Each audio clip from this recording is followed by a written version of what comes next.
நான் எப்பவுமே என்னுடைய குடும்பத்துக்கு சிறப்பானதையே தெரிவு செய்வேன். ஆகையினால்தான் அன்றும் இன்றும் என்றுமே எங்களோட குடும்பத்தின் ஒரே தெரிவு 100% பசும்பாலான மலிபன் முழு ஆடை பால்மா. தாயை போன்ற நம்பிக்கை.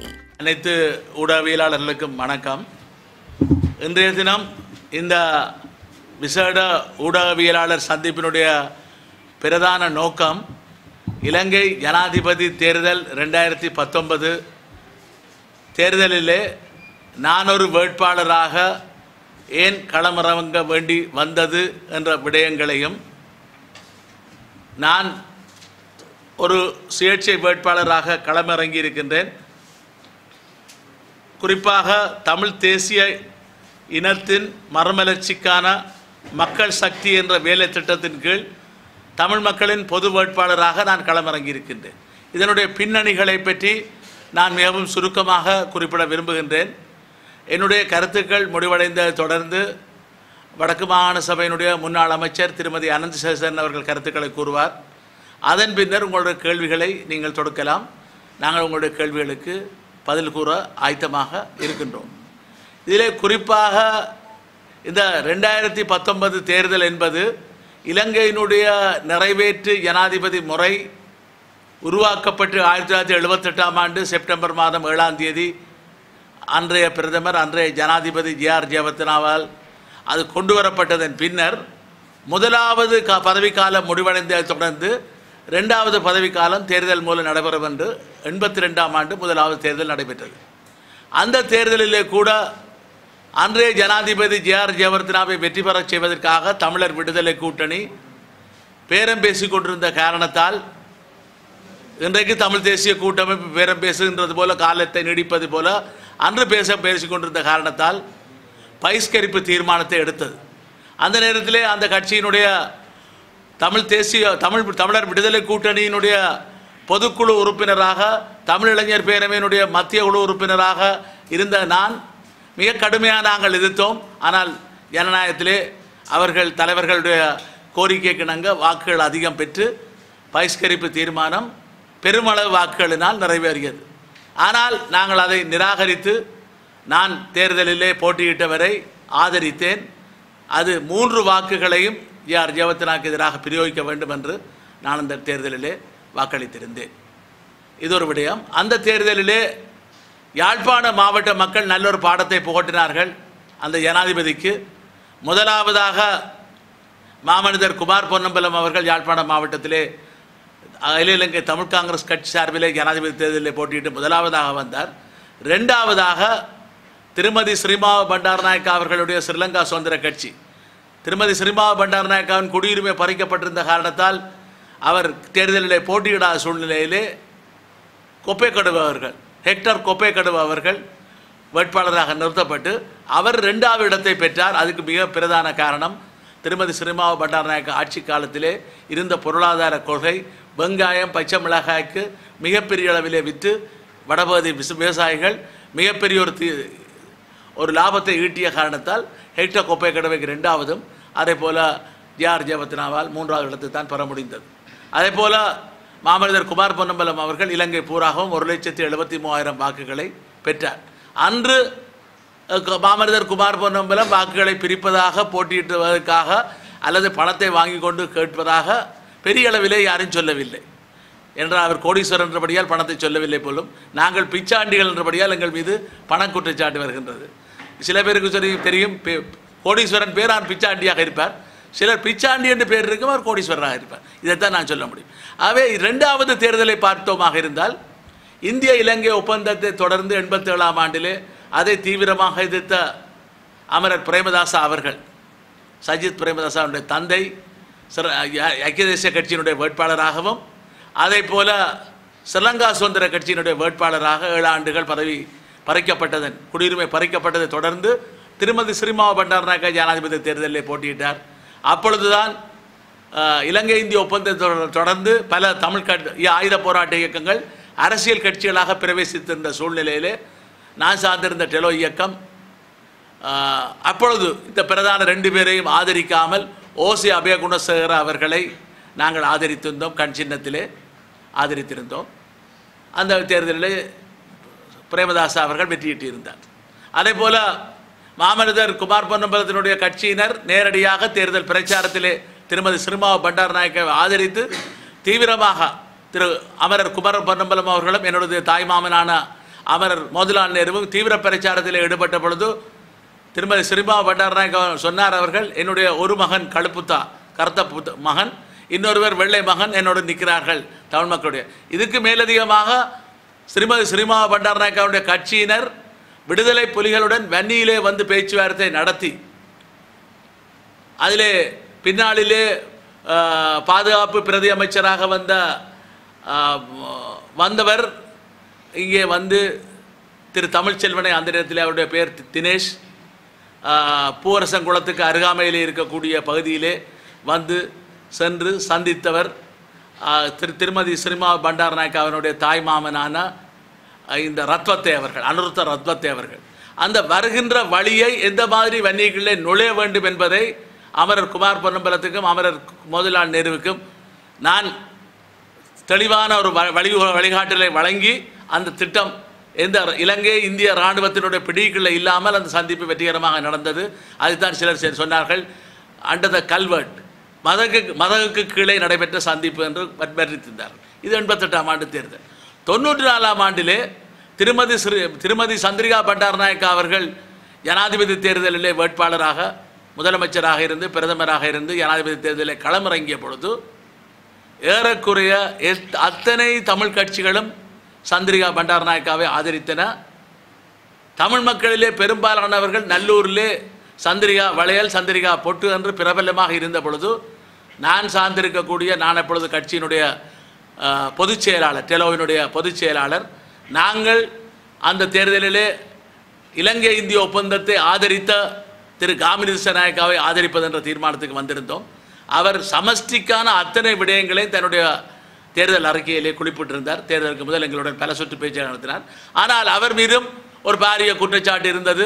1981ஆம் ஆண்டு யாழ்ப்பாண பொது நூல் நிலையம் எரிக்கப்பட்டதுக்கு அமரர் காமினி திசாநாயக்காவும் அமரர் சிறில் மத்தியுடைய தலைமையிலே தான் அந்த 4 வாக்குப்பட்டிகள் காணாமல் போய் யோகேஸ்வரனுடைய வீடு எரிக்கப்பட்டு வெறியாட்டப்பட்டதை தெரிந்து கொண்டுதான் நாங்கள் என்ன செய்வது, நாங்கள் ஒரு நிலைப்பாட்டுக்கு வந்தோம்.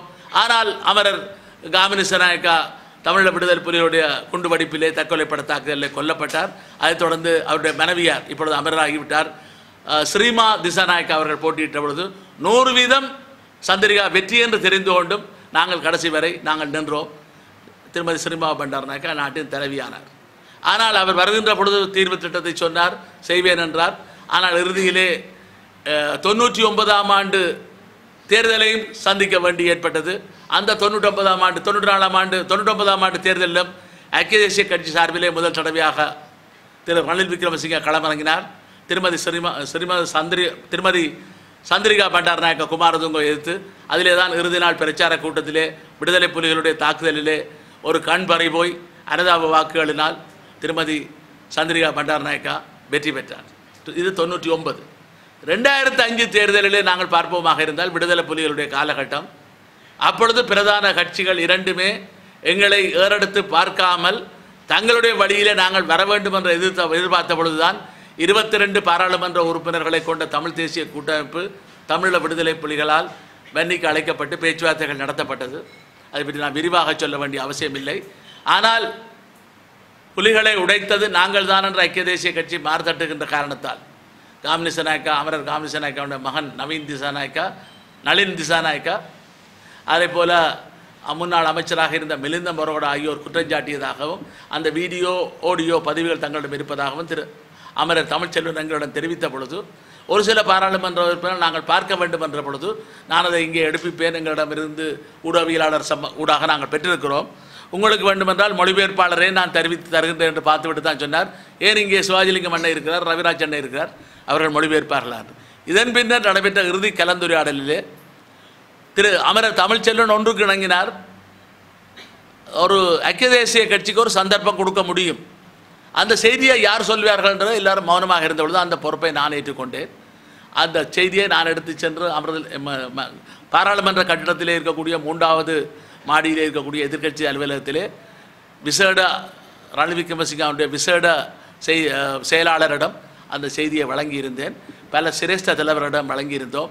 அதிலே தமிழில் விடுதலை புலிகள் கேட்டுக்கொண்டது, ரணில் விக்ரமசிங்க அவர்கள், திரு ரணில் விக்ரமசிங்க அவர்கள் நோர்வே ஊடாக இடைக்கால தன்னாட்சி அதிகார சபையை, இன்டரிம் செல்ஃப் கவர்னன்ஸ் என்றது பேச்சுவார்த்தைக்கு தயார். அப்படியே புலிகள் கேட்டதை தருவோம் என்று அவர்கள் கேட்கவில்லை. அவர்கள் தருவார்களாக இருந்தால் அதை நாங்கள் பகிரங்கப்படுத்த மாட்டோம், ஆனால் மக்கள் விரும்பியவர்களுக்கு வாக்களிங்கள் என்று சொல்வோம் என்று சொன்னார்கள். அந்த காலக்கெடுவுக்கு அவர்கள் செய்யவில்லை.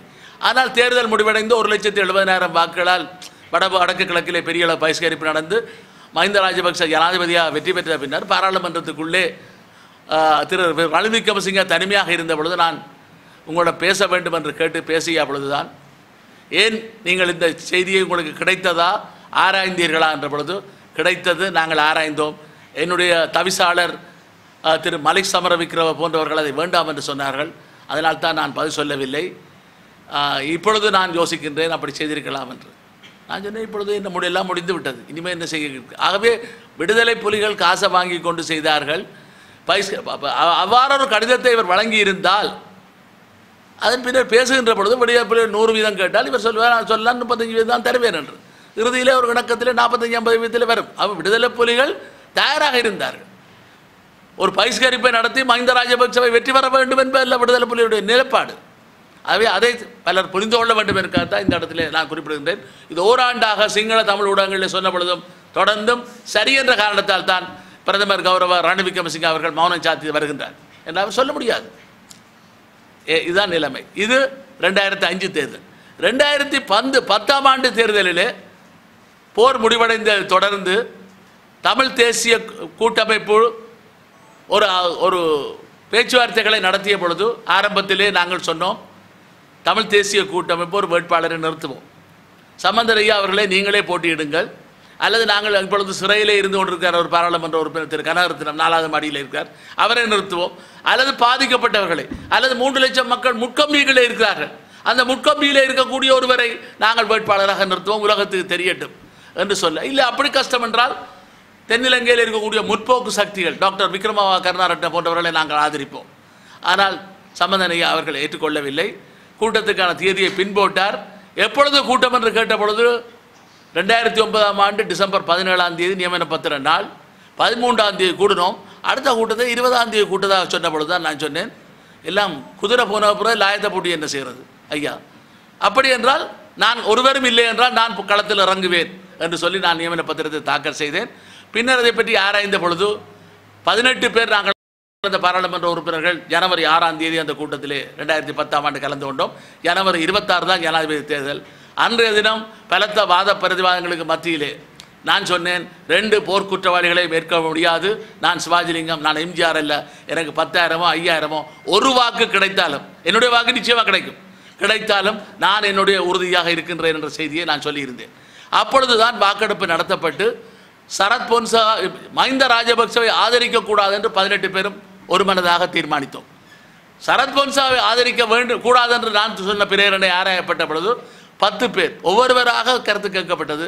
10 பேர் சரத் பொன்சாவை ஆதரிக்க வேண்டும் என்றும் 8 பேர் சரத் பொன்சாவை ஆதரிக்கக்கூடாது என்றும் தீர்மானிக்கப்பட்டது. அதிலே 4 டெலோவினுடைய நாடாளுமன்ற உறுப்பினர்கள் திருவாளர்கள் ஸ்ரீகாந்தா, செல்வம் அடைக்கலநாதன், நோகராஜலிங்கம், வினோ நோகராஜலிங்கம், நான். அதே போல் இப்பொழுது தமிழ் தேசிய மக்கள் முன்னணியில் இருக்கக்கூடிய அன்றைய அகில இலங்கை தமிழ் காங்கிரஸ் கட்சியினுடைய பாராளுமன்ற உறுப்பினர் நண்பர் திரு கஜேந்திரகுமார் பொன்னம்பலம், திரு கஜேந்திரன், திருமதி பத்மினி சிதம்பர், நான் வன்னியினுடைய இன்னொரு எம்பியான அவர் இந்த இவர்களுடைய கட்சியைச் சேர்ந்தவர்கள் கிஷோர், 8 பேர் நாங்கள் தீர்மானித்தோம்.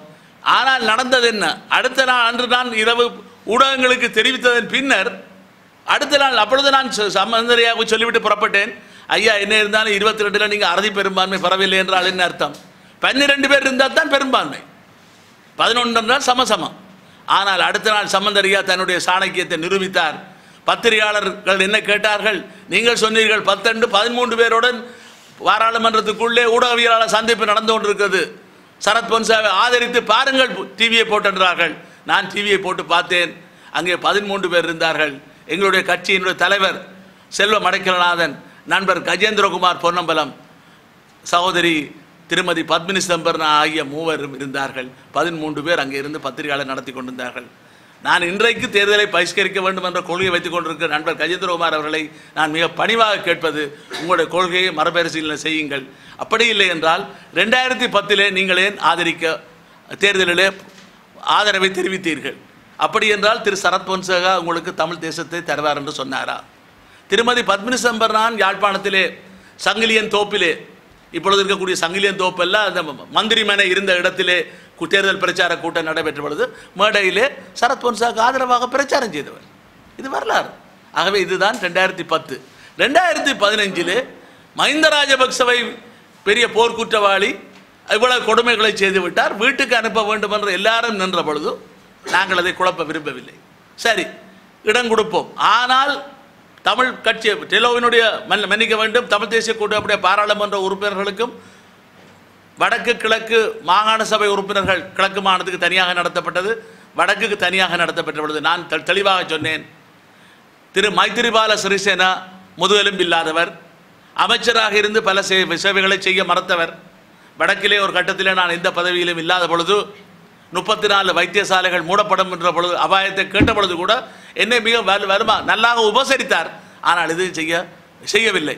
இப்படியா கொத்து ஒருவரை நாங்கள் கொண்டு வருவதே பிரயோசனம் இல்லை. ஒரு கனவான் ஒப்பந்தம் என்பது 2 கனவான்களுக்கிடையே தான் செய்ய முடியும். இது கசபோக்கிலிகளாக இருக்கிறார்கள் சிங்கள பௌத்த தலைமைகள். ஆகவே அவர்களுக்கு இடையிலே வேலை இல்லை. இந்தியாவினுடைய தூதரை தனியாக அவர் சந்திக்க வேண்டும், சம்பந்தனையா பின்னர் தனியாக தூதரை சந்திக்க வேண்டும். அவர் சொன்ன வாக்குறுதி எங்களுக்கு சொல்ல வேண்டும். இதே போல அமெரிக்க தூதரை சந்திக்க வேண்டும். இல்லை என்றால் நான் இந்த தேர்தலிலே என்னுடைய வாக்கை கூட நான் அளிக்க மாட்டேன் என்று சொல்லி நான் எதிராக பிரச்சாரம் செய்யவில்லை, இருந்து விட்டேன். நடந்தது என்ன? இன்றைக்கு 5 ஆண்டுகளிலே 4.5 ஆண்டுகள், 2015ஆம் ஆண்டு ஜனவரியிலிருந்து இன்றைக்கு 2019ஆம் ஆண்டு முழுமையாக முடிவடைந்திருக்கிறது. 5 வருடங்கள், கிட்டத்தட்ட ஏறக்குறைய 5 வருடங்கள், 4 வருடம் 3/4 மாதம் மட்டும் வைங்கள், 9 மாதங்கள். இந்த சூழ்நிலையில் என்ன நடந்தது?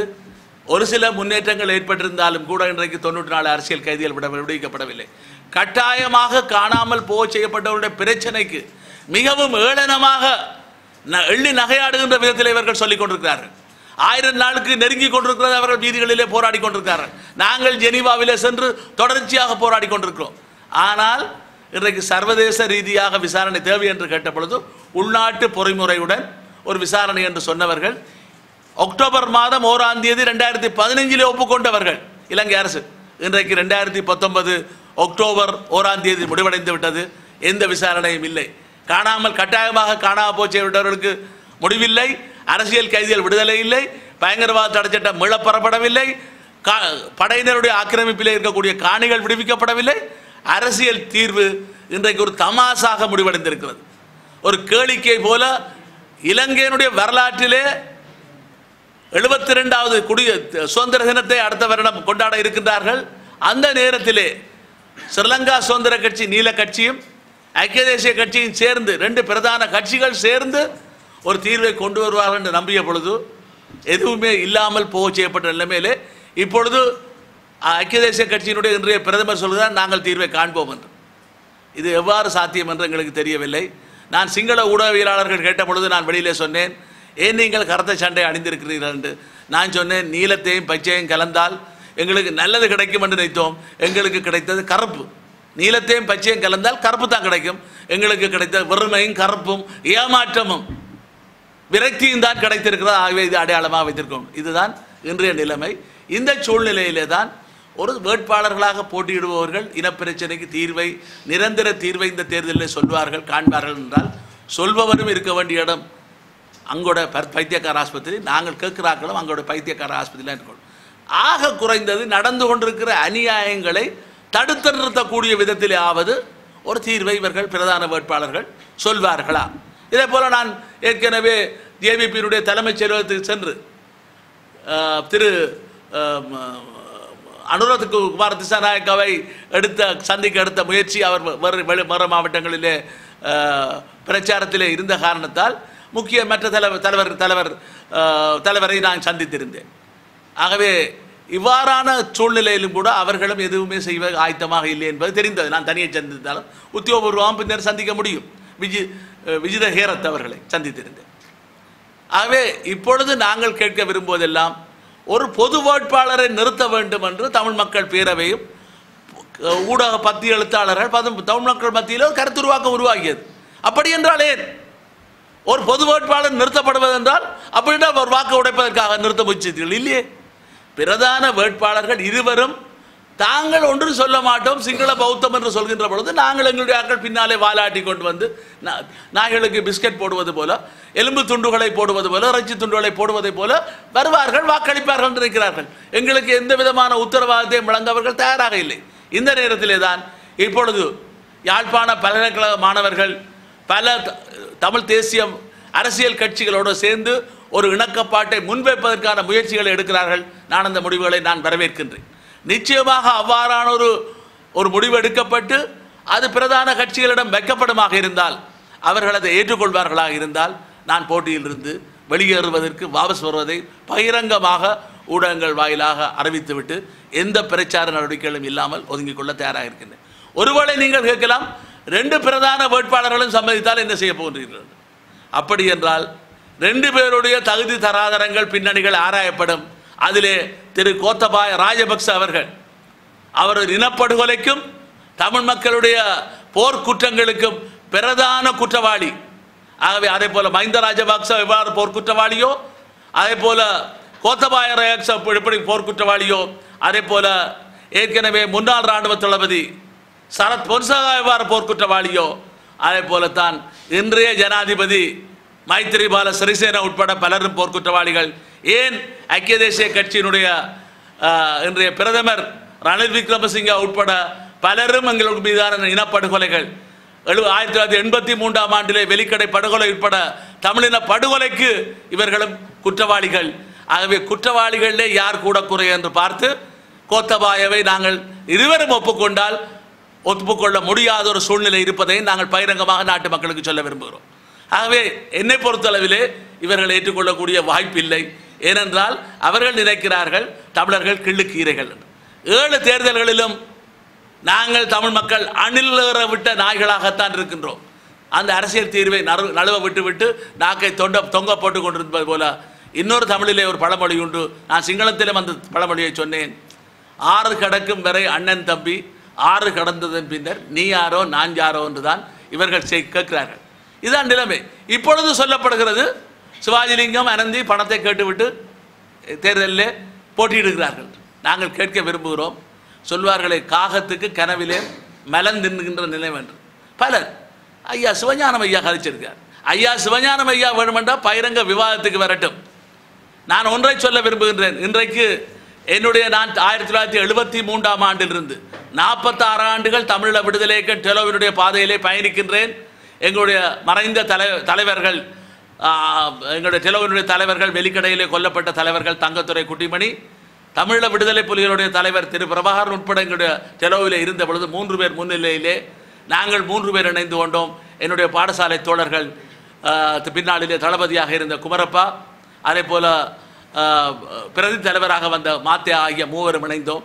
ஆனால் சில மாதங்களின் பின்னர் திரு பிரபாகரன் அவர்கள் தமிழின் புதிய புலிகள் இயக்கத்தை ஆரம்பித்த காரணத்தால் அவர்கள் அந்த 2 பேரும் அந்த இயக்கத்தில் இணைந்து கொண்டார்கள். இவ்வாறு பயணித்த எங்களை பார்த்து என்னை பார்த்து இவர்கள் கூறுகின்ற விடயங்கள் நகைப்புக்கிடமாக இருக்கின்றது. கடந்த ஜனாதிபதி தேர்தலில் 2010 சொன்னார்கள் கோடிக்கணக்கிலே பணம் 3 கோடி வேண்டார் என்று. அது கூட ஒரு பாராளுமன்ற உறுப்பினருக்கு ஒரு கட்சி தலைவர் சொல்லி வேண்டும் என்றே செய்தி பரப்பப்பட்டது. அப்படி என்றால் இப்பொழுதும் திருப்பி பணத்தை தான் கேட்கிறீர்கள். ஏன் தர்க்க ரீதியாக ஒரு பொது வேட்பாளர் நிறுத்தப்பட வேண்டும் என்பது சரியா பிழையா? அப்படி என்றால் வாக்கை பிரிக்க மாட்டாதா? சிவாஜிலிங்கம் இறங்கினால் தான் பிரிக்கிறதா என்ற கேள்விகள் இருக்கின்றன. இந்த பின்னணியை நான் வேறு கேள்விகள் கேட்டால் நான் இன்னும் விவரமாக சொல்வேன். திருமதி அனந்த் சேகர் சொல்ல வேண்டும். அதைவிட நாங்கள் நியமன பத்திரம் தாக்கல் செய்த பின்னணியையும் சொல்ல வேண்டும். இவர்களால் முடியாது. ஒரு அங்கீகரிக்கப்பட்ட கட்சி இல்லாமல் ஆள தடுக்கிறார்கள்.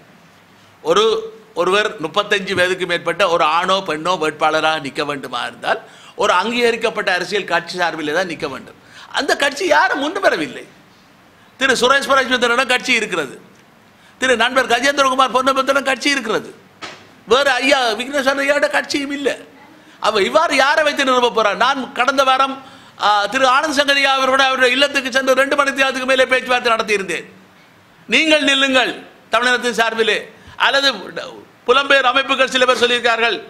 திரு எதிர் வீரசிங்கம் அவர்கள் உலக சாதனை படைத்த உயரம் பாய்தலிலே அவரை நிறுத்துங்கள், அவர் மிகவும் கடைசி வரை வன்னியில் என்று பல செயற்திட்டங்களை முன்னெடுத்தியவர். இல்லாவிட்டால் திருமதி அனந்த சசிதரனை நிறுத்துங்கள் என்று கேட்ட பொழுது இல்லை, நாள் 10 வந்து விட்டது, யோசிக்க முடியாது, பார்க்கலாம் என்று எனக்கு கடைசியிலே சொன்னார், தம்பி 6ஆம் தேதி காலம் 8 மணிக்கு முதல் நான் பதில் சொல்கின்றேன். 6ஆம் தேதி நண்பகல் 12 மணியுடன் நேரம் முடிவடைகிற நேரத்திலே திருமதி அனந்த சசிதரன் நானும் பேருந்திலே யாழ்ப்பாணத்திலிருந்து புறப்பட்டு அங்கு சென்று இறங்கி காலையில் அதிகாலை 5:30 மணிக்கு நாங்கள் இறங்கிவிட்டோம். இறங்கி பலரை தொடர்பு கொண்டு வெளிநாடுகளில் இருந்து தந்தை செல்வாவுடன் சேர்ந்து சிறையிலே இருந்த வழக்கறிஞர் கரிகாலன் உட்பட தீவிர முயற்சியிலே ஈடுபட்டு தமிழ் முற்போக்கு தலைவர்களிலே ஒருவராக இருக்கக்கூடிய கலாநிதி விக்ரம கருணாத்துடன் தொடர்ச்சியாக பேசி கொண்டிருந்தார். கடைசியிலே சுமார் 8:30 மணி அளவிலே அவர் தான் ஏற்கனவே ஒரு வேட்பாளரை தீர்மானித்து விட்டேன், தன்னால் முடியாது என்று கைவிரித்த நிலைமையிலே ஆனந்த சங்கரி ஐயா அவர்களும் 8 மணி அளவிலே தன்னால் முடியாது என்ற நிலைமையிலே தான் ஒரு சுயேட்சை வேட்பாளராக போட்டியிட வேண்டும் என்றால் ஒரு முன்னாள் பாராளுமன்ற உறுப்பினர் இல்லை இந்நாள் பாராளுமன்ற உறுப்பினராக இருக்க வேண்டும். நான் போட்டியிடுவதற்கு தீர்மானித்தேன்.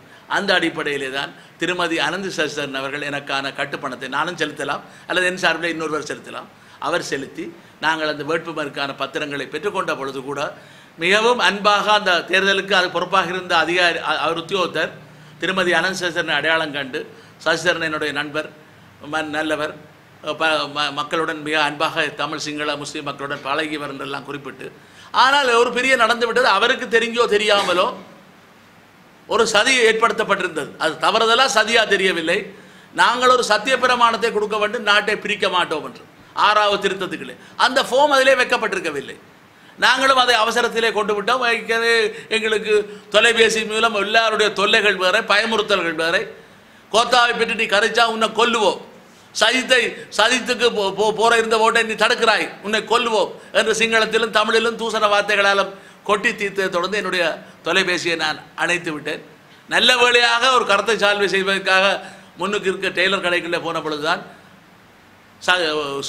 சூரியனுடைய செய்தியை கேட்ட பொழுது 2:30 மணிக்கு தேர்தல் திணைக்களத்திலே தேர்தல் ஆணையத்திலே தவிசாளர் தலைமையிலே கூட்டம் நடைபெறும் என்று கேள்விப்பட்டு அங்கு ஓடி சென்ற பொழுதுதான் அவர் அந்த விடயத்தை இந்த பத்திரத்தை தராவிட்டால் உங்களுக்கு அந்த நியமனம் நிராகரிக்கப்படும் என்று சொன்ன பொழுதும் நான் இரவு வந்து பார்த்த பொழுது ஒரு தனியார் தொலைக்காட்சிக்கு சென்றதும் இரவாகிவிட்டது. பல சட்டத்திறனிகள் பின்வாங்கினார்கள். பின்னர் எங்களுடைய முன்னாள் பாராளுமன்ற உறுப்பினராக இருந்த புலிகள் காலத்தில் நியமிக்கப்பட்ட ஜனாப் இமாம் அவர்கள், அவர் மிகவும் வயது சோர்ந்த நிலைமையிலும் சுயநமிட்ட நிலைமையிலும் எங்களை வரவேற்று அவர் அந்த கைச்சாத்திட்டு நாளை சொன்னார், சிவாஜிலிங்கம் என்னிடம் அந்த 6வது திருத்தத்துக்கான படிவம் இல்லை என்ற பொழுதுதான் நியமன பத்திரம் 9 மணிக்கு தொடங்கி 11 மணிக்கு முடிய இருக்கின்ற நேரத்திலே ஆணையாளர் அவருடைய தவிசாளரை நான் கேட்டேன், எனக்கு இது தரப்படவில்லை, இப்போது தந்திருக்கிறேன், நான் எப்படி இதை ஜேபி இல்லை உடனடியாக உத்தரவு பிறப்பித்தார். அங்கே இருக்கக்கூடிய தன்னுடைய உதவி ஆணையாளர்களை இவர்களை உடனடியாக அதை சத்தியத்தை அந்த சீலை அடித்து உறுதிப்படுத்தி கொடுங்கள் என்ற காரணத்தால் என்னுடைய வேட்பு மனு தப்பியது. இன்னொரு விடயம், வேட்பு மனு வீடு மேலே ஒரு ஆட்சேபனைகள் கொடுப்பதற்கான நேரம் 9 மணியிலிருந்து 11:30 மணி வரை. அப்பொழுது எங்கள் 2 பேருடைய வேட்பு மனுக்கள் மீது தான் ஒரு தேரர் என் மீதும் இன்னும் திரு மனமேந்திரா என்பவர் ஹிஸ்புல்லா மீதும் வேட்பு ஆட்சேபனைகளை தெரிவித்திருந்தார்கள்.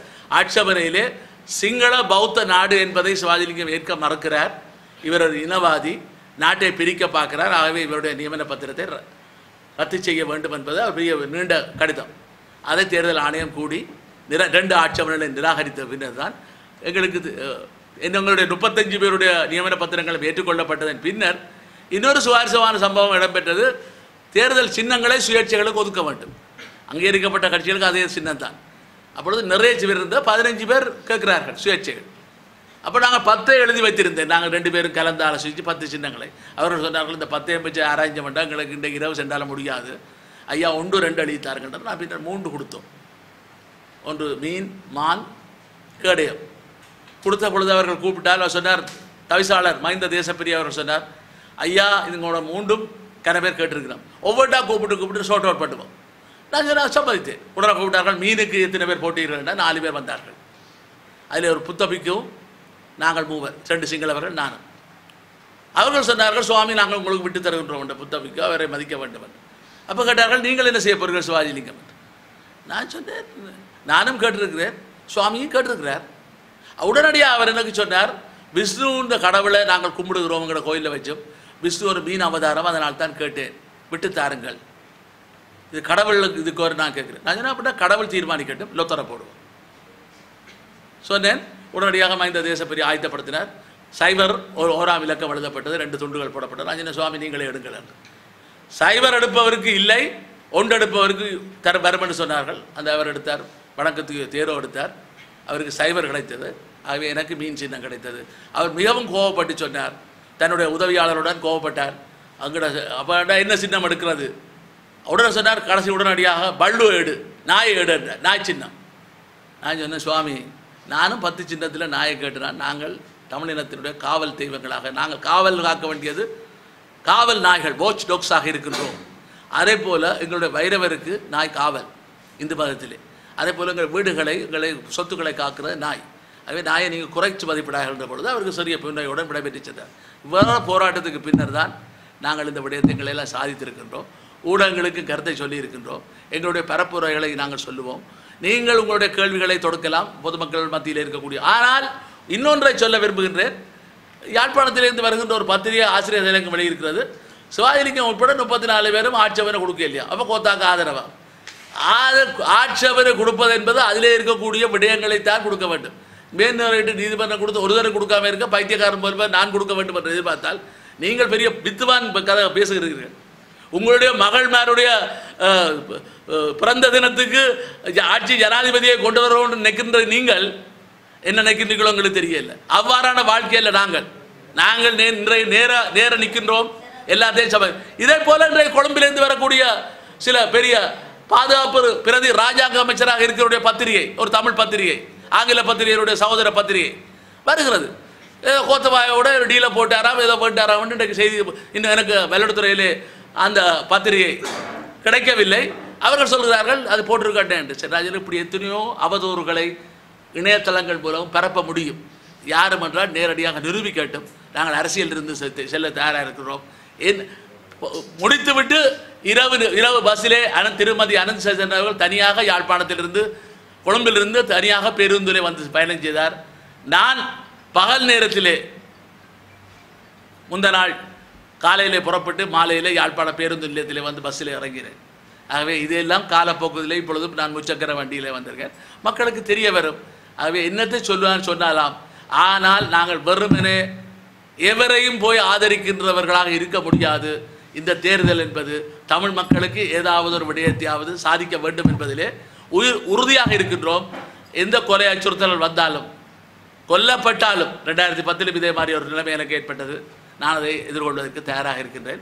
இப்பொழுது திருமதி அனந்த் சஜன் அவர்கள் தன்னுடைய கருத்துக்களை கூறுவார். அதை தொடர்ந்து கேள்வி எல்லாம் இந்திய கேட்டு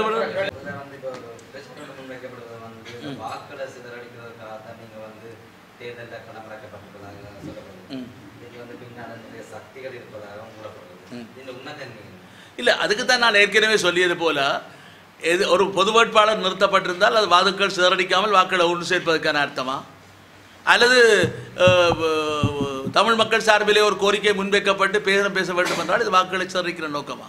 அல்ல சிதறடிக்காமல் நாங்கள் எதுவும் சொல்லாமல் 2 பேரும் சேர்ந்து போய் கூட எங்களுக்கு இன்றைக்கு பொழுது தலையிலே மிளகாய் அரைச்சது போல நாங்கள் அரைக்கப்பட வேண்டுமா என்ற கேள்வி இருக்கிறது.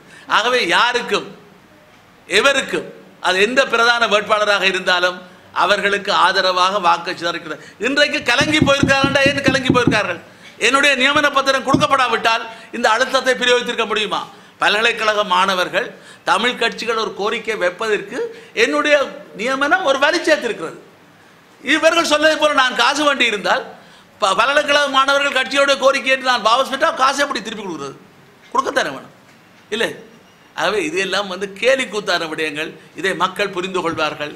இது நாங்கள் எடுத்த முடிவு சரி என்பதை வரலாறு காட்டும். மக்கள் பலர் புலம்பெயர் தேசங்களிலும் தாயத்திலிருந்தும் தொலைபேசியிலும் காணுகின்ற பொழுது ஓடி வந்து அவர்கள் உற்சாகமாக கூறுகின்ற கருத்துக்கள் என்னையே வியப்பில் ஆழ்த்துகின்றது.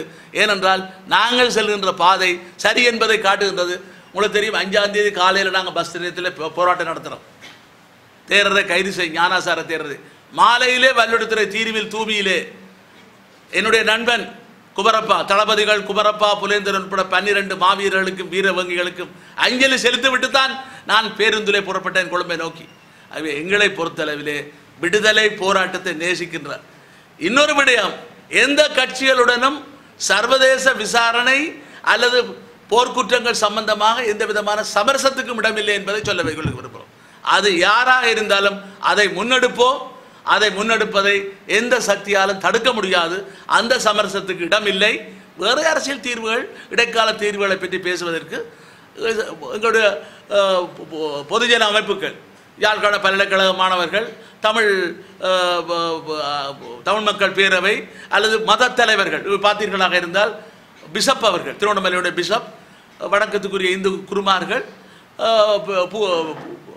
புத்திஜீவிகள், ஊடக பத்தி எழுத்தாளர்கள், பேராசிரியர்கள் கலந்து கொண்ட அந்த குழு அவ்வாறானவர்களுடைய கருத்தை கேட்டு அந்த வழிநடத்தலில் அவர்கள் வாபஸ் பெறுகின்ற நாங்கள் வாபஸ் பெறுகிற ஒழிய நான் தனிப்பட்ட முறையில் எனக்கு 2 பகுதியிலிருந்து அழைப்பு கிடைத்தது. வாருங்கள் சந்திக்கப்போம். நான் தனியாக சந்திக்க தினத்துக்கு வரணும் இல்லை, முடியாது. எங்களுடைய மக்கள் சார்பிலே நாங்கள் ஒரு குழு வரும், வேண்டுமென்றால் அந்த குழுவோடு நான் வருகின்றேன், வராமலும் விடலாம். அவர்கள் சொல்வதை நான் செய்வேன். இதுதான் எங்களுடைய நிலைப்பாடு. நன்றி, வணக்கம்.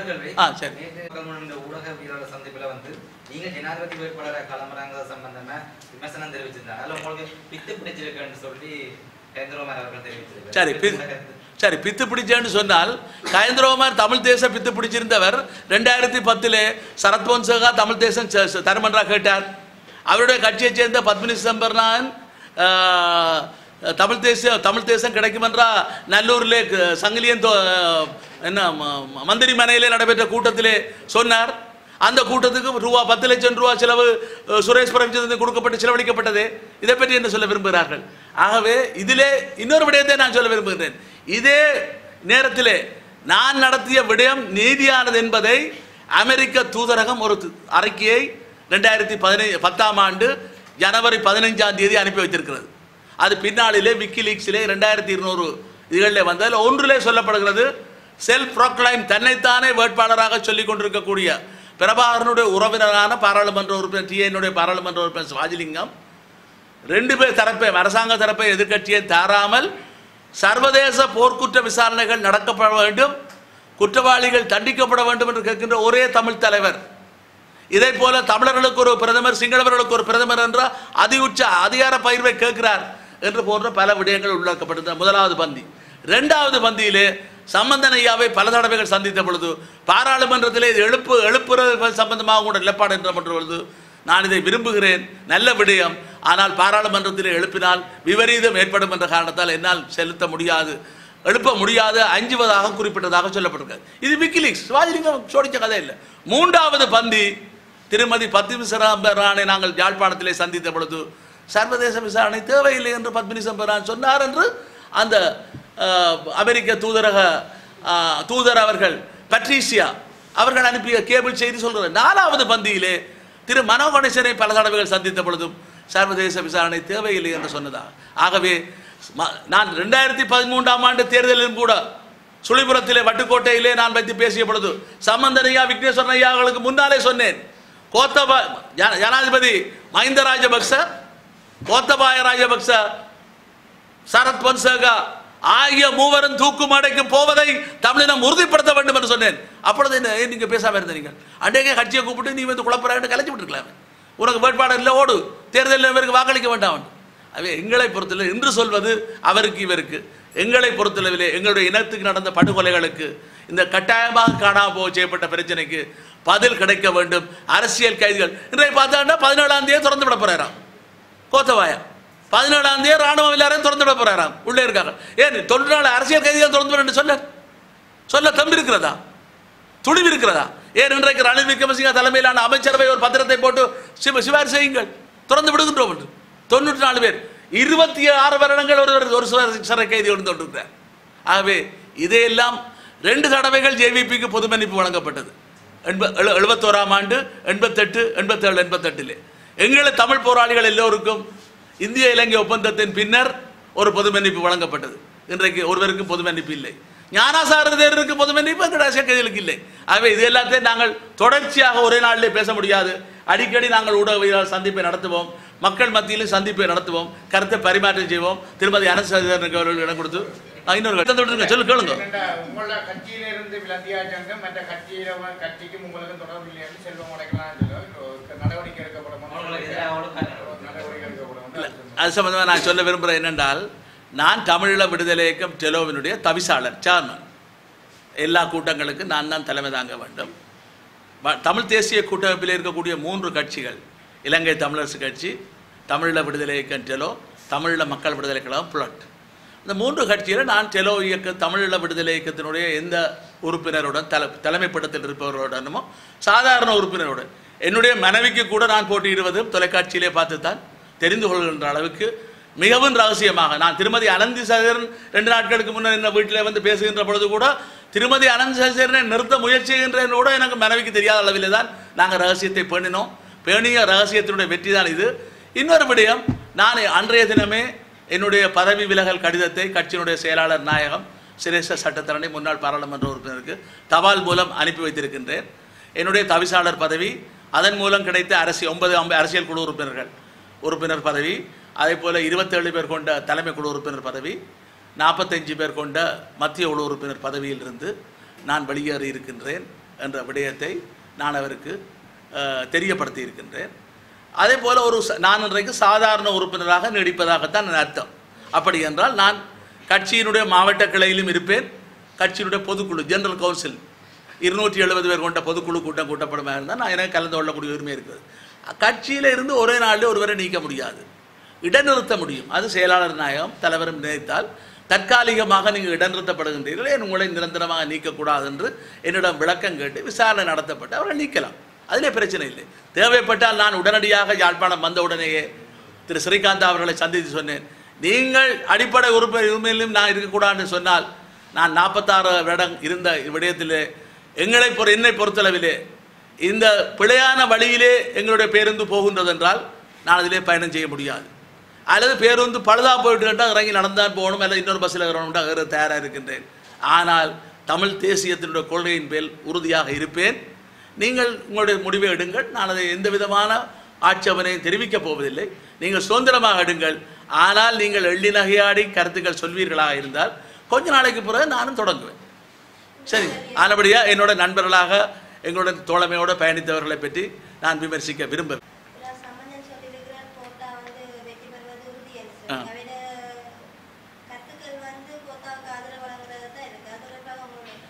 சம்பந்தனையாக சொன்னவர் அப்படி சொன்னதான் நான் கடிப்படையில்.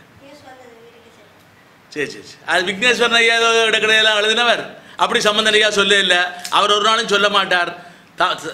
சம்பந்தனையாக்கள் என்ன செய்ய வேண்டும் என்றால், தேர்தலுக்கு 15 நாளைக்கு முதல் ராஜபக்ச கொம்மனி வர்றல் தடுக்கிறதுக்கு வரும், சஜித்துக்கு போடுங்கொண்டு சொல்லுவார்கள், ஆறுதலாக சொல்லுவார்கள். அது எல்லாருக்கும் தெரிஞ்ச விடயம்.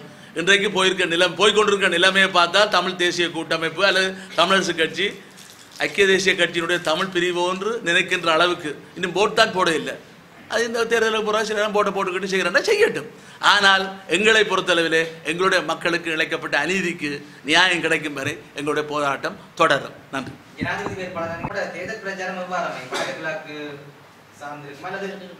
நாடு பூராகவும் நான் செய்ய தயாராக இருக்கின்றேன். ஆனால் பாதுகாப்பு பிரச்சனைகள் இருக்கின்ற காரணத்தால் தெற்கிலே காலி மாத்திரை பக்கத்திலே போய் செய்ய முடியாத சூழ்நிலை இருக்கும் என்று நினைக்கிறேன். ஓரளவு போலீஸ் பாதுகாப்பு தரப்பட்டால் நான் அதையும் செய்ய தயாராக இருக்கேன். கொழும்பு மலையகம் உட்பட வடக்கு கிழக்கிலே முடிந்தளவு பிரச்சாரத்தை எங்களுக்கு கிடைக்கக்கூடிய வசதி வாய்ப்புகளை வைத்துக் கொண்டு தான் நாங்கள் பயணம் செய்ய வேண்டும். நோட்டீஸ் கொடுக்க வேண்டும் என்றால் வேறு தோழர்களுக்கு சாப்பாடு கொடுக்க வேண்டாம். அதுக்கு எங்களால் முடிந்தளவு பிரச்சாரத்தை நாங்கள் முன்னெடுப்போம். ஏனையோ இலத்திரனியல் ஊடகங்கள் ஊடாக அச்சுப்பதிவு ஊடகங்கள் எங்கள் மீது சேறுகளை பூசிக்கொண்டிருக்கார்கள். அவர்கள் ஊடாக முகப்புத்தகங்கள் ஊடாக இந்த ஜனாதிபதி தேர்தலில் முகப்புத்தகம் இல்லாத, கீச்சகம் இல்லாத, ஒன்றுமே இல்லாத ஒரு வேட்பாளர் சிவாஜிலிங்கம். ஆகவே இன்னொன்று சொத்து பிரகடனத்தை கொடுக்க இருக்கிறார்கள். அப்பொழுது 2010 சொன்ன பொழுது மஹிந்த தேசப்பிரிய கையிலே வைத்தார்.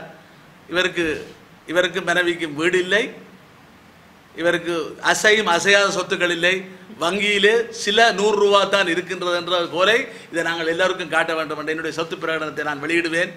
தொடர்ந்து நீங்கள் கவனிக்கலாம் என்ன நடக்கின்றது என்பதை. ஆகவே எங்களை பொறுத்தளவில் ஒளிவு மறைவில்லை.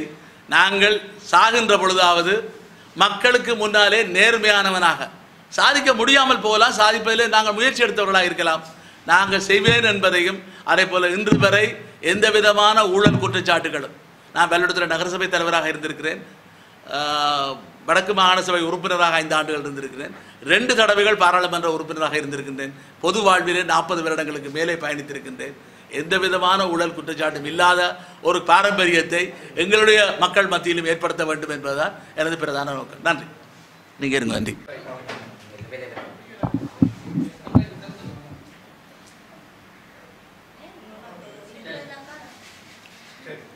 1977 ஒற்றையாட்சி அரசின் நேரடி மறைமுக அனுசரணையுடன் இலங்கை தீவு முழுவதும் இனப்படுகொலை ஒன்று கட்டவிழ்த்து விடப்பட்ட பொழுது அன்றைய தமிழர் விடுதலை கூட்டணி தலைவரும் எதிர்க்கட்சி தலைவருமான அப்பா பிள்ளை அமிர்தலிங்கம் பாராளுமன்றத்தில் கேள்வி எழுப்பினார். அதற்கு பதிலளித்த அப்போதைய பிரதம மந்திரி JR ஜெயவர்தன போர் என்றால் போர், சமாதானம் என்றால் சமாதானம் என்று பதிலளித்தார். இதை அவர் சொல்லி ஒரு வருடத்தில், அதாவது 1978 இலங்கை தீவின் ஒற்றையாட்சி அரசின் முதலாவது நிறைவேற்று அதிகாரம் கொண்ட ஜனாதிபதியாக நாட்டின் அரசியல் அமைப்பையே JR ஜெயவர்தனா மாற்றியமைத்தார். அன்று தொடக்கம் இலங்கை ஒற்றையாட்சி அரசின் நிறைவேற்று அதிகாரம் கொண்ட ஜனாதிபதி தான் முப்படைகளின் தளபதியாகவும் இருந்து வருகின்றார். ஈழத்தமிழர்கள் மீதான சிங்கள பேரினவாத ஒற்றையாட்சி அரசு தொடுத்திருக்கும் போரின் வடிவம் காலத்துக்கு காலம் மாறி வந்திருக்கின்றது. புதிய புதிய வடிவங்களில் அந்த போர் தொடர்ந்து கொண்டிருக்கின்றது. தொடர்கின்ற இந்த போருக்கு ஜனாதிபதியாக ஆட்சி கட்டிலில் வீற்றிருப்பவரே தளபதியாக இருந்து வருகின்றார். 1987 இந்திய படை இங்கு வந்தபோது நிறைவேற்று அதிகாரம் கொண்ட ஜனாதிபதியாக இருந்த JR தனது சிறப்பு அதிகாரங்களை பயன்படுத்தி இந்தியாவுக்கும் விடுதலை புலிகளுக்கும் இடையே போரை உருவாக்கினார். இந்திய படை வெளியேறட்டும் என்று சொல்லி பதவிக்கு வந்த ரணசிங்க பிரேமதாசவும் ஈழம் தவிர எல்லாம் தருவேன் என்று சொல்லி 6ஆம் சட்ட திருத்தத்தை மாற்றலாம் என்றும் சொல்லி பின்னர் அதை மாற்றாது தமிழர்களின் சுயநிர்ணய உரிமையை மறுதளித்தார். போரை நோக்கி நகர்ந்தார். பின்னர் சமாதான புறாவாக தன்னை காட்டிக்கொண்டு ஜனாதிபதி பதவிக்கு வந்த சந்திரிகா பண்டாரநாயக்க குமாரதுங்கவும் கொடிய போர் ஒன்றை கட்டவிழ்த்து விட்டார். அவரை தொடர்ந்து வந்த மஹிந்த ராஜபக்ஷ இன அழிப்பு போரின் உச்சிக்கே சென்றார். பின்னர் வந்த மைத்ரிபால சிறிசேன நல்லாட்சி என்ற பெயரில் தமிழர் தாயகத்தின் மீது ஒரு மரபுரிமை இன அழிப்பு போரையே தொடுத்திருக்கின்றார். அனுராதபுரத்தையும் புலனறுவையையும் மையமாக கொண்டது அவரது சிந்தனை. இது வடக்கையும் கிழக்கையும் நிரந்தரமாக உடைக்கும் திட்டம். நல்லிணக்கம் என்ற பெயரில் நடாத்தப்படும் ஒரு புதுவிதமான போர். இதற்கு கிழக்கில் கன்னியாவும் வடக்கில் நீராவியடியும் சாட்சி. இந்த போர்கள் எல்லாம் ஈழத்தமிழர்கள் மீதான இன அழிப்பின் ஒவ்வொரு பரிமாணங்களாக அடுத்தடுத்த கட்ட படிமுறைகளாக விரிகின்றன. தொடரும் இந்த போர்களின் அடுத்த வடிவத்தை எவ்வாறு தேர்ந்தெடுப்பது என்ற போட்டியே தற்போது தென்னிலங்கையில் நடக்க இருக்கின்றது.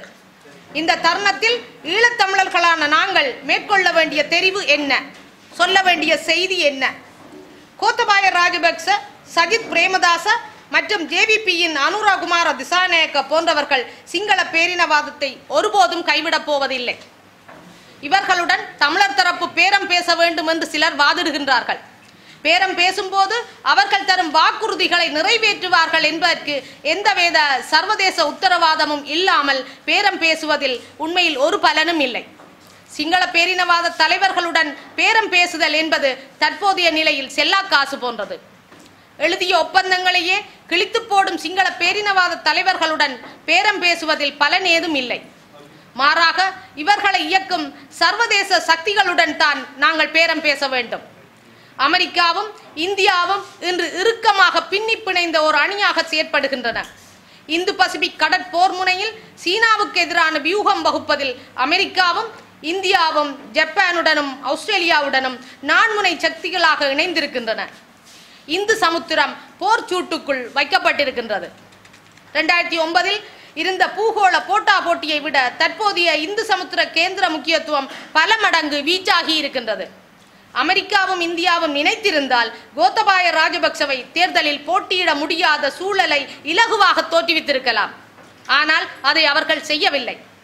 இராணுவ தளபதியாக சவேந்திர சில்வா நியமிக்கப்பட்ட போது அதை கண்டித்த சர்வதேச தரப்புகள் ஐநாவில் சமாதான படைக்கான இலங்கையின் பங்களிப்பை குறைக்க உள்ளதாக இலங்கை அரசுக்கு ஒரு செய்தியை சொல்லி மிரட்டிய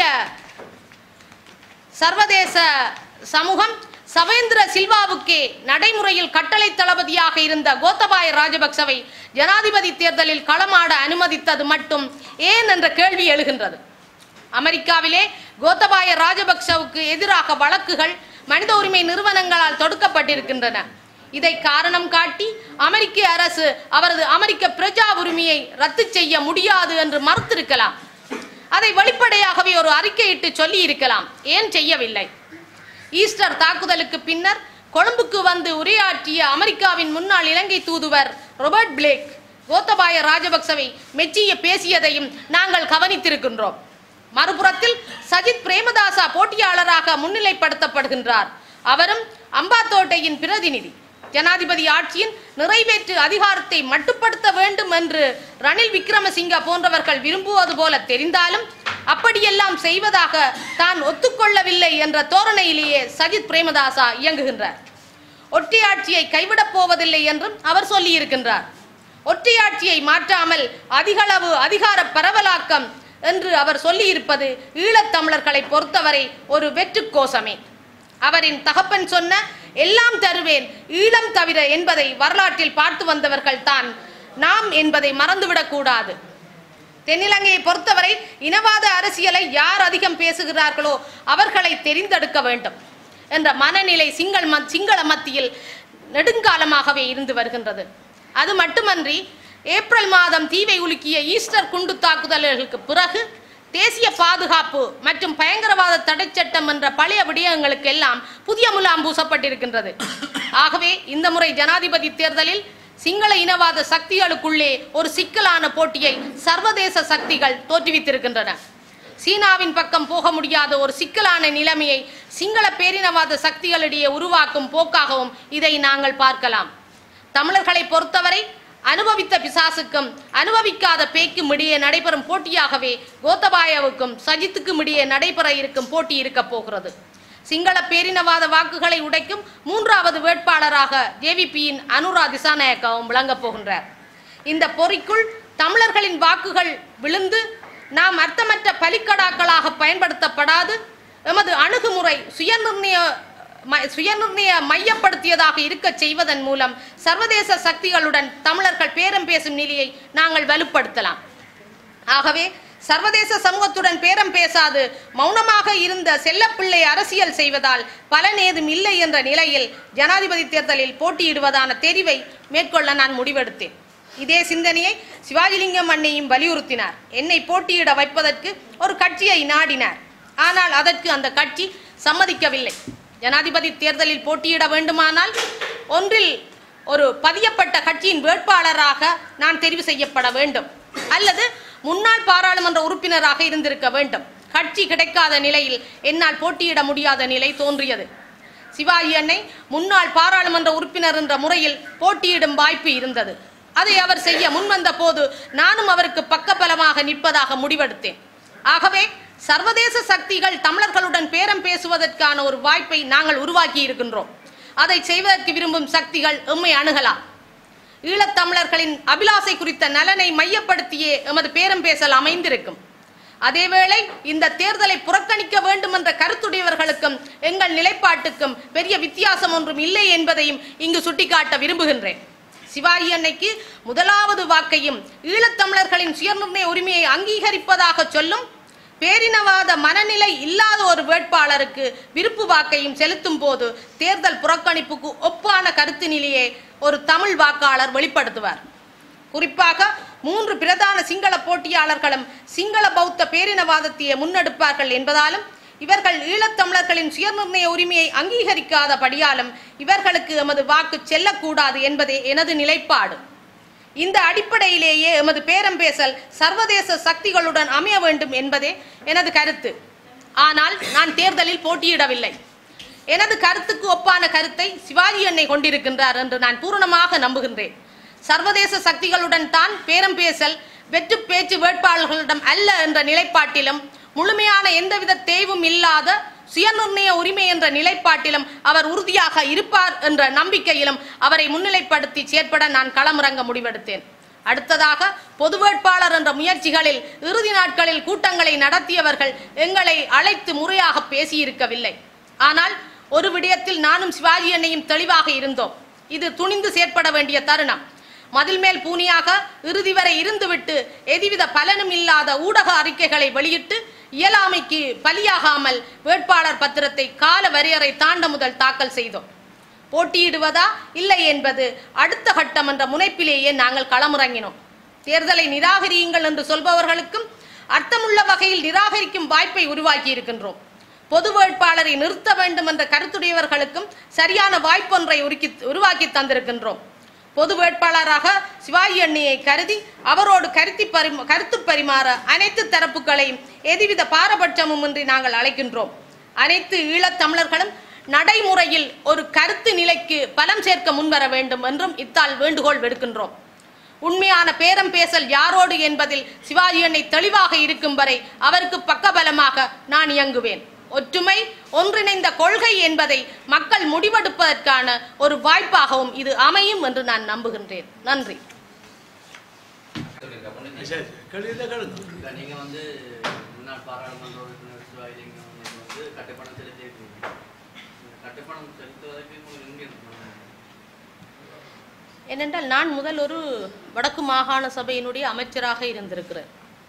என்றால் நீங்கள் இந்த கேள்வியை கேட்கிற பொழுது நான் இன்னும் கொஞ்சம் விலாவாரியா போவேன். இன்று வரை ஐக்கிய நாடுகள் சபையில் நடக்கிற மனித உரிமைகள் கூட்டத்தொடருக்கு நாங்கள் போகின்ற பொழுது உங்களுக்கு எங்கால் இந்த காசு வருகின்ற அந்த கேள்வியை நீங்கள் கேள்வி எழுப்பியிருக்கோம். ஏனென்றால் இதுவரையும் 3 மாதங்களுக்கு ஒரு முறை ஐக்கிய நாடுகள் சபைக்கு போகின்ற பொழுது தங்குற இடம், சாப்பாடு, போக்குவரத்து சகலதும் நாங்கள் தான் செய்து போய் வருகின்றோமே ஒழிய யாரும் எங்களுக்கு அந்த பணத்தை தருவதும் இல்லை. எங்களுக்கு பின்னால் எந்த ஒரு நாடுகளும் எங்களுக்கு உந்து சக்தியாக செயற்பட்டதும் இல்லை. ஏனென்றால் இது அந்த நான் போகின்ற பயண காசு, டிக்கெட் காசு, இந்த முறை கூட 1,30,000 டிக்கெட் காசுல இது வரும் 75,000 ரூபாய் காசு. ஐக்கிய நாடுகள் சபையில் நான் தங்குற இடத்துல இருந்து நான் அந்த UN ஆஃபீஸுக்கு போகிற இடத்துக்கு பஸ் டிக்கெட் காசு 3 ரூபா, 6 ரூபா. அதுவும் நாங்கள் இந்த முறை நான் எடுத்த காசு இங்கே ஸ்ரீலங்கா காசு 65 ரூபா, சுவிஸ் காசு, இலங்கை காசு நீங்கள் 200 ரூபாவால் பெருக்கி பார்க்கலாம். எனவே ஐநா சபைக்குள்ள நாங்கள் சாப்பிட்ற ஒரு சாண்ட்விச் ஃப்ராங்கில் பார்த்தா 10 ஃப்ராங்க், இங்கே நீங்கள் பார்த்தா 2,000 ரூபாய். இப்படித்தான் நாங்கள் ஐக்கிய நாடுகள் சபையில் எங்களுடைய செயல் திட்டத்தை முன்னெடுத்திருக்கிறோம். எனவே அது எங்களுடைய அந்த ஓர்மம், நாங்கள் இதை சாதிக்க வேண்டும், செய்ய வேண்டும். இன்றைக்கு கை நீட்டி நாங்கள் அவரை கூப்பிட்டோம், பணம் கொடுத்தோம் என்றெல்லாம் பேச்சுக்களுக்கு இடம் கொடுக்க கூடாது என்ற வகையில் தான் 2014 மார்ச்சில் இருந்து ஐநா சபையில் என்னுடைய செயல் திட்டம் முன்னெடுக்கப்பட்டு கொண்டிருக்கின்றது. அந்த வகையில் தான் இது மட்டுமல்ல, இன்னும் நாங்கள் பல செலவுகளை செய்து கொண்டுதான் இருக்கிறோம். எங்களுக்கு பின்னால் எந்த ஒரு மாஃபியாக்களும் இல்லை, எந்த ஒரு பண கொடுக்கல் வாங்கலும் சட்டபூர்வ மற்றும் இல்லை. எனவே இந்த பணம் என்பது அது எங்களுடைய சொந்த பணமாக இருக்கக்கூடிய வகையில் தான் இந்த கட்டுப்பணத்தை செலுத்தியிருக்கு.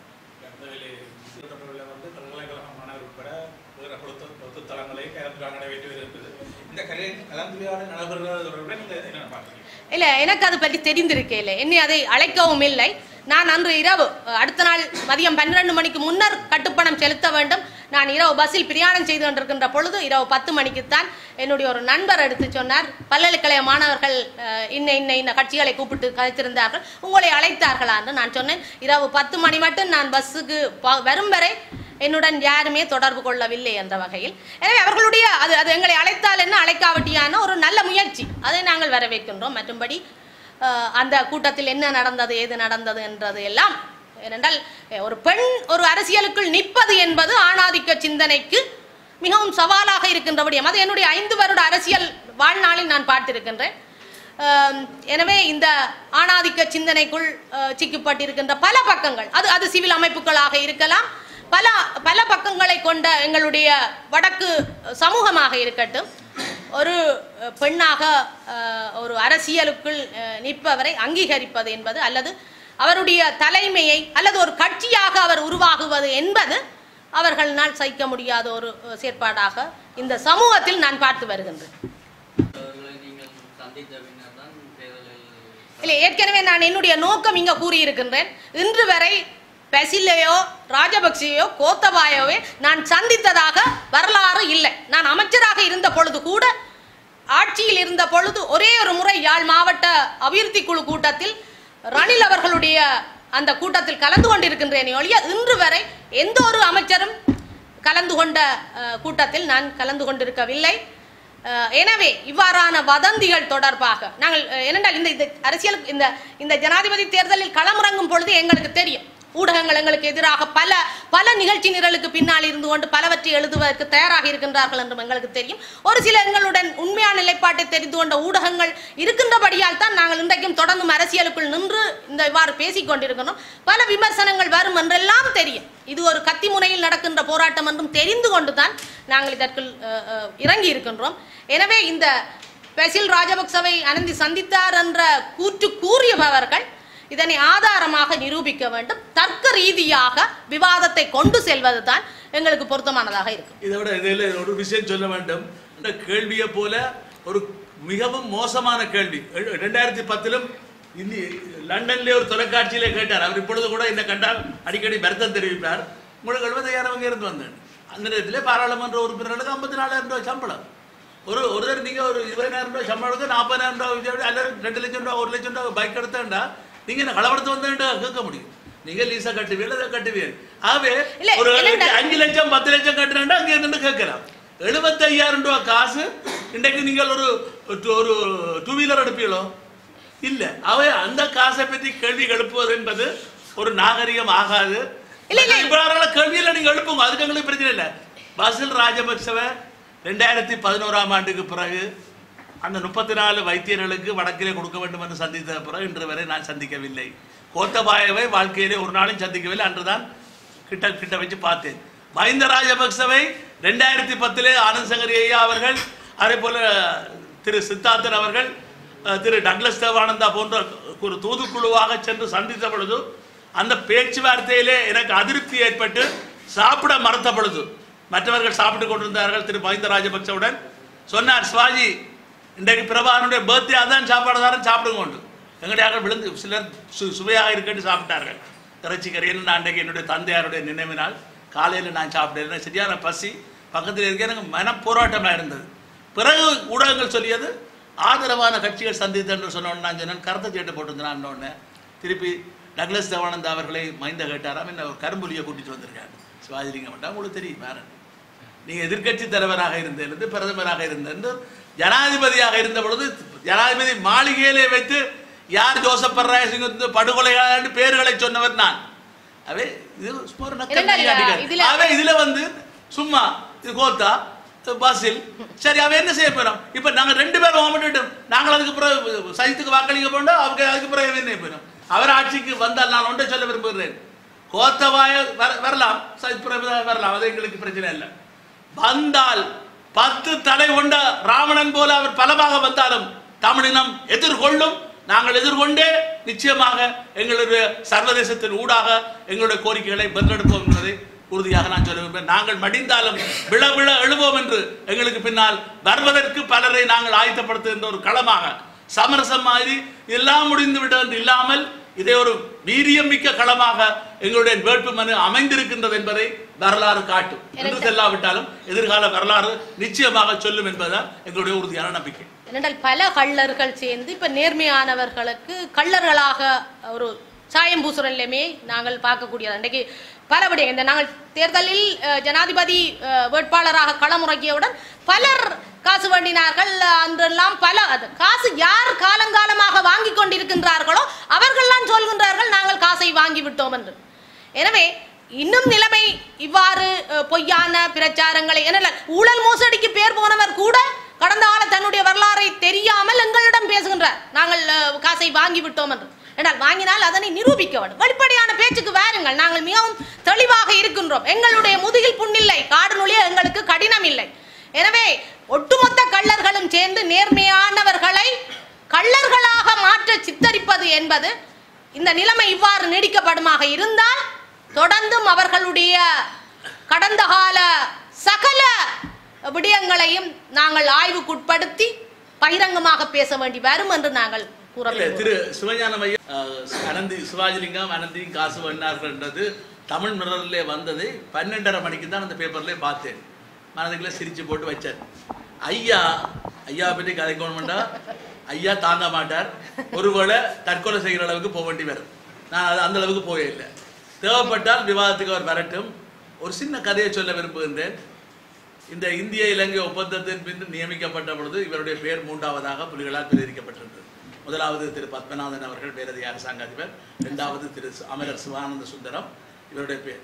இவருடைய பேரை ஜே.ஆர். ஜெயவர்தனா தெரிந்தவுடன் தான் புலிகள் அதை ஏற்க மறுத்தார்கள். அது என்ன டீல் என்றதை பற்றி நாங்கள் பிறகு கலைப்போம். சரி, அதை விட இன்னொரு விடயம், 2009 போர் முடிந்ததை தொடர்ந்து யாழ்ப்பாண மாநகர சபை தேர்தல் அறிவிக்கப்பட்ட பொழுது எல்லோரும் சென்று அவரை சிவஞானம் ஐயாவை வாருங்கள் என்று கேட்ட பொழுது வர தயங்கினார். தயங்கினதுக்கு தனது நண்பர்களை சொல்லியிருக்கார், நான் டக்ளஸ் தேவானந்தாட கடமைப்பட்டேன், என்ற மகளுக்கு வங்கி நியமனம் அவர் மூலம்தான் செய்த நானபடியாக நான் என்னென்று வர்றேன்னு சங்கடமாக இருக்கிறேன், பாதுகாப்பும் இல்லையன்று. அந்த ஐயா தான் பிறகு வந்து இறங்கி குதிச்சு நிற்கிறார். அவர் நின்ற கட்சி அல்பரட் துரைப்பாவோட நின்று அவருடைய 31ஆம் நாளுக்கு அவர் சொன்ன செய்தி இன்னும் எங்களிடம் இருக்கிறது, வேணுமென்றால் அதையும் காட்டுவோம். அல்பரட் துரைப்பாவோட அவர் துரோகியா இல்லையான்றதை ஐயா சொல்லட்டும். துரோகி அல்பரட் துரைப்பா இல்லையான்னு அது மாதிரி பிறகு ஐயா காங்கிரஸில் வந்து கேட்டார் எலெக்ஷன். இப்போ தமிழரசு கட்சியில் தந்த செல்வாக்கு முதல் அவருக்கு இருந்த மாதிரி தந்த செல்வாவையே தமிழரசு கட்சியில் சேர்த்தா சிவஞானம் ஐயா தான் என்ற அளவுக்கு நம்ம போகட்டும் பார்ப்போம். ஆனால் யாராவது இவர்கள் என்ன விஷயம் சம்பந்தமாக ஊடகங்களுக்கு முன்னாலே அல்லது பொதுமக்களுக்கு முன்னாலே பகிரங்க விவாதத்தோட யாரோட என்ன பிரச்சனைக்கும் பேசுறதுக்கு சிவாஜிலிங்கம் தயார் வாங்கும். நீங்க ஜனாதிபதி தேர்தலில் போட்டியிடுறதால வந்து கோத்தபாய ராஜபக்ச அவர்கள் வந்து வெற்றியிட்டதற்கு சாதகமாக தான் நீங்கள் வந்து களமிறக்கப்பட்டிருப்பதாக தமிழ் தேசிய கூட்டமைப்பு சொல்வதாக ஒரு குற்றச்சாட்டு வந்திருக்கு உங்கள் மீது. இது சம்பந்தமாக உங்களுடைய கேட்க இல்லை, அதுதான் நான் ஏற்கனவே சொல்லிட்டேனே. இதில் நீங்கள் 2 பேரும் மட்டும் இல்லை, அப்போ சஜித் பிரேமதாச ஆதரிக்கிறதுக்கு கூட்டமைப்பு தருணம் பார்த்து கொண்டிருக்கிறதா? ஏன் அப்படின்ட்டு கோத்தபாய ராஜபக்சோட நீங்கள் இன்னும் பேரம் பேசவில்லை? இல்லை திரு சுமந்திரன் பேசுகிறாருன்னு சொல்கிறார்கள். ஆகவே எங்களுக்கு அவர் வெல்வது இவர் வெல்வது, இவர் தோற்பது அவர் தோற்பது இல்லை. திரு மைத்திரிபால சிறிசேனவை நாங்கள் எல்லோரும் சேர்ந்து 85% தமிழ் மக்களும் 85% மேற்பட்ட மலைய மக்களும் 85% மேற்பட்ட முஸ்லீம் மக்களும் சேர்ந்து சிங்கள பௌத்தர்களுடைய வாக்கிலே மைத்திரிபால சிறிசேன தோல்வி, மஹிந்த ராஜபக்ச தான் வெற்றி பெற்றார். வெற்றி பெற்றவர் இன்றைக்கு கோத்தபாய பக்கம் நிற்கிறார். இதுவரை காலமும் ஆட்சி மாற்றம் இல்லை, ஆள் மாற்றம் என்று 2010 தேர்தலில் நான் சொன்னான். இப்பொழுதுதான் நண்பர் கஜேந்திரகுமார் சொல்றாரு, இது ஆட்சி மாற்றம் இல்லை ஆள் மாற்றமா. 2010 நான் என்னுடைய பிரசாரம் இருக்கிறது. அதாவது சர்வதேச விசாரணைகள் தேவை என்பதை அடித்து சொல்லி இருக்கின்றோம், எல்லாம் இருக்கிறது. அதை அமெரிக்க தூதரகம் உறுதிப்படுத்தி இருக்கிறது. ஆகவே இந்த இடத்திலே அப்பொழுது என்றால் அது யாரை மஹிந்த வெல்வார் என்பது எல்லாருக்கும் தெரிந்த விடயம். ஆகவே அதை எதிர்க்கின்றோம் என்று யாரை வெல்லப்படுறதுக்கு? மஹிந்த வெல்லப்படுறக்கா? மஹிந்த லட்சக்கணக்கான வாக்கால் வெல்வார் என்று தெரியும். ஆகவே எங்களை பொறுத்தளவிலே 2 பேரும் போர்க்குற்றவாளிகள் என்பதுதான் நிலைப்பாடு. இந்த தேர்தலிலும் எங்களுடைய மக்கள் ஒரு அர்த்தபூர்வமாக ஒரு வேட்பாளரை ஆதரிக்க வேண்டும் என்பதுதான் எங்களுடைய கருத்து. மக்களுடைய விருப்பம். நீங்கள் எங்களுக்கு வாக்களிப்பதோ விரும்பியவருக்கு வாக்களிப்பதோ உங்களுடைய தெரிவு உங்களுடைய எங்களுடைய கருத்து. அவ்வளவுதான் நான் சொல்லுவேன். இல்ல எதுவுமே செய்யல. 2 போர் குற்றவாளிகளையும் ஆதரிக்க மறுத்ததை நியாயப்படுத்தி இருக்கின்றேன். எங்களுடையவர்கள் 2 போர் குற்றவாளிகளிலே ஒரு சரத் பொன்சாவை ஆதரித்தார்கள், பின்னர் ஒரு இனப்படுகொலை குற்றவாளி மைத்திரிபால சிறிசேனவை ஆதரித்தார்கள். இப்பொழுது அதை 2 பேரையும் ஆதரித்தவர்கள் ஏன் கோத்தபாயை ஆதரிக்க கூடாது என்று கோத்தபாய தரப்பு கேட்பதற்கு தர்க்க ரீதியாக உங்களோட பதில் இல்லாமல் நீங்கள் தோல்வியடைந்திருக்கிறீர்கள். அதை சிவாஜிலிங்கத்தை பொறுத்தளவிலே நான் அதிலே தெளிவாக இருக்கிறேன். பாராளுமன்ற உறுப்பினர் பதவியே துச்சமென மதித்து தான் நான் சமதரியாக சொன்னேன். நான் இன்றைக்கு பாராளுமன்றத்துக்குள்ளே போனதான் வாழ்க்கையில் கடைசியாக இருக்கலாம். எந்த தேர்தலிலும் மக்கள் என்னை தெரிவு செய்யாமல் விடலாம். நான் இதிலே உறுதியாக இருக்கின்றேன். ஆகவே இல்லாவிட்டால் இன்றைக்கு நண்பர் சிவசக்தி ஆனந்தன் மாதிரி 2010-15 வென்றிருக்கலாம். 2015 கூட எனக்கு வேட்புமனு கொடுக்கக்கூடாது என்று தமிழ் தேசிய கூட்டமைப்புடைய சிரேஷ்ட தலைவர்களுடைய உத்தரவு இங்கே பின்பற்றப்பட்டது எனக்கு எல்லாம் தெரியும். ஆனால் பாராளுமன்ற உறுப்பினராக போவதுதான் வாழ்க்கை என்று நான் நினைக்கவில்லை. என்னை பொறுத்தளவிலே இப்பொழுது 1 வருடமாக எந்த பதவியிலும் இல்லை. நான் தொடர்ந்து இனத்துக்காக போராடி கொண்டிருக்கிறேன். இன்னும் 10 வருடம் 15 வருஷம் உயிரோடு இருப்பேனாக இருந்தால் எந்த பதவியிலும் இல்லாமலும் என்னுடைய போராட்டத்தை தொடர்வதற்கு நான் தயாராக இருக்கின்றேன்.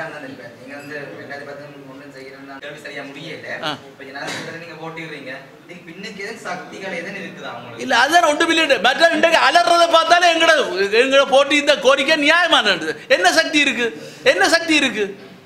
இல்லை கேட்குறேன். இப்போ எங்களுக்கு என்ன போஸ்டர் அடிச்சு ஒட்ட போகிறோமா, காசு கொட்டுப்பட போதா? இப்போ அவர்கள் பில் சொன்னார்னா பில்லை எப்படி செட்டில் பண்ணிவிட்டு போகிறோன்ற அடுத்த கட்ட நடவடிக்கை இல்லை. ஆகவே இதுதான் நிலவரம்.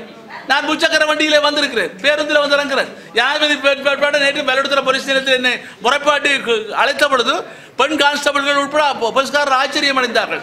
என்ன மாத்தியா சாதாரண ஆளாக இருக்கிறார். ஆகவே எங்களை பொறுத்தளவிலே மக்களுடன் மக்களாக பயணிப்போம்.